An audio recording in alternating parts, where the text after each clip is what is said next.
Alamin nga ho natin, Ante, sandali lang isingit ko lang ito dahil marami nagtatanong, ano ba dapat na tutukan ngayon ng gobyerno, ng Department of Health?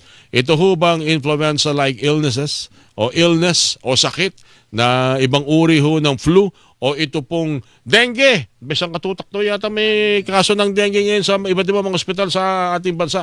Ano ba dapat nating malaman? Pakinggan po natin, infectious disease expert, chairman ng Adult Infectious Diseases and Tropical Medicine Section dyan po sa San Lazaro Hospital, si Dr. Ron Jean Salante. Doc Jean, good morning po muli sa inyo. Pasensya na ulit sa istorbo, Doc Jean. Yes, Orly. Good morning. Meron ho bang pagtaas pa rin po ng kaso nitong mga influenza-like illness dahil sa bagong strain ng influenza virus? O dapat natin mas tutukan pa rin itong dengue, Doc Jean? Well, ang nangyari kasi ngayon, talagang this is an expected seasonal influenza-like illness na pagtaas, no? So, kumbaga, it's not something na we should be surprised dahil Hindi siya novel. Hindi siya bago. Hindi bago to, no? It's a co-circulation ng mga iba't ibang respiratory viruses. Kasama na diyan yung influenza, no, adenovirus, RSV. Kaya lang expected to talaga. May mga hospital na napupuno sa ER consultation because of the ganitong klaseng sintomas, mga especially sa mga bata, no, or mga matatanda, no. Yun naman ang nagiging experience natin ngayon. And this will continue even November and December, no. Ang maganda lang dito, Orly, no, it's not something na because of this napupuno ang mga hospital, ang ICU napupuno or ang ER, no.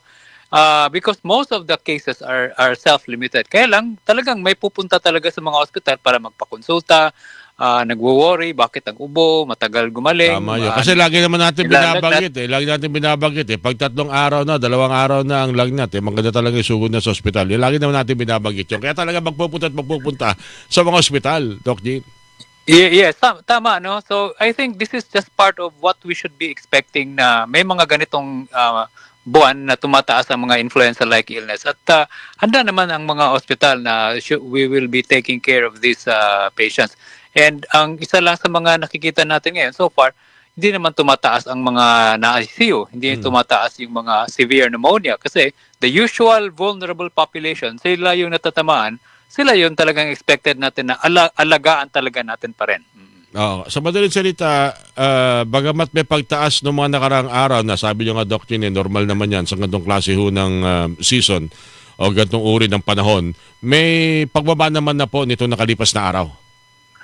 Well, ang nakikita ko, hindi siya bumaba na significantly. Ganun lang, nagpaplato ang mga cases natin. No? So, ibig sabihin, expected talaga to na ganito lang ang mga nakikita natin na hindi yung alarming na ang taas ng mga kaso natin, marami nang na-hospital, something like that. No? So, hindi alarming enough to say na tumataas. Expected ang ganitong klaseng mga nakikita natin. Pero kailangan pa rin magpatingin sa doktor. Baka akala ng iba, normal lang pala to. Okay na, ito, inom pa na lang nito. Hindi pa rin, dapat pa rin patingin yan, ipacheck sa doktor. Lalo na yung mga sanggol, Doc Jean, ano? Yes, tama. Yung mga bata, no, especially less than 5 years old, saka yung mga 60 years old and above, ito yung talagang imo-monitor natin. Kasi these are the population na, kaya nga tinatawag nating vulnerable kasi they are also vulnerable to develop the more severe form of the ILI, which is the pneumonia or nahirapang huminga.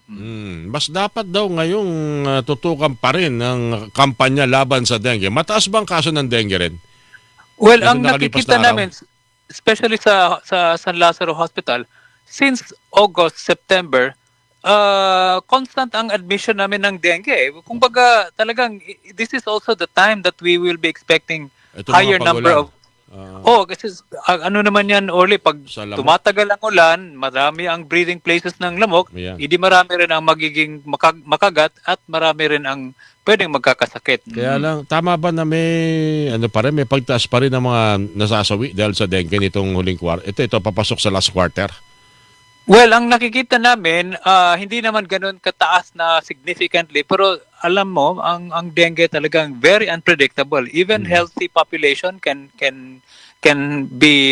die because of dengue. No? So, ang palagi naming sinasabi dito, if you have the dengue warning signs, kagaya ng nagsusuka na, no? Nahirapang huminga, no? Nagmasakit ang tiyan, masakit ang ulo, or bumaba na yung platelet niya, kailangan within 3 days to 5 days, wag nating pahintayin na more than 5 days pupunta ka doon sa hospital. Within that span, pupunta na tayo sa hospital para naman maagapan. Kasi alam mo, walang gamot ang dengue. It's more of a supportive management lang. IV fluid, monitoring ng platelet, monitoring ng bleeding. Ganon. At ngayon na very effective na yung ating paglaban sa dengue. Ibig sabihin, hindi tulad ng mga nakaraang mga panahon na talagang pag umabot ka doon sa yung mga huling, sabi, bababa ng ang platelet at punong-puno ng rashes ang katawan at mahirap ng isalba, talagang humaanto sa pagkamatay. Pero ngayon, lahat ng yan pwede nang kontrahin. Yes. Basta Orly, nadala kasi sa ospital. Yes, ang maganda ngayon, meron na tayong mga rapid test na very sensitive na within 3 days, pag i-test ka, nag-positive ka, alam mo na dengue to, hindi to ILI, no? So, meron na tayong i-advise sa pasyente. Kung uwi man, kailangan mong babalik pag meron kang ganitong sintomas. Ngayon, kung meron kang ganitong i-admit ka na namin para i-monitor. So medyo gumanda na yung awareness at saka yung mga doktor, alam na nila kung anong i-anticipate na para hindi lumala yung dengue sa isang tao. Alright. Sige pa. Anyway, maraming salamat sa mga impormasyon na ito. Na dengue man yan, ILI man yan, andun po yung, alam naman natin na kung paano ito may iwasan. At wag kong mailang na gumamit ng face mask kung sa tingin niyo kayo may ubo at may sipon. Ilan naman yung Dr. Jean? Yes, kailangan, importante, especially ngayon, kung mag-face mask ka, mas added layer of protection yan. Ayun, alright. Doc Jean, maraming salamat sa inyo, sir. Sa ulitin po, Doc Jean Solante. Thank you, Orly, and good morning. Infectious Disease Expert Chairman, Adult Infectious Diseases and Tropical Medicine Section ng San Lazaro Hospital, Dr. Ron Jean Solante. Ang inyo po napakinggan. 6:56. Hilingan, walang pinopro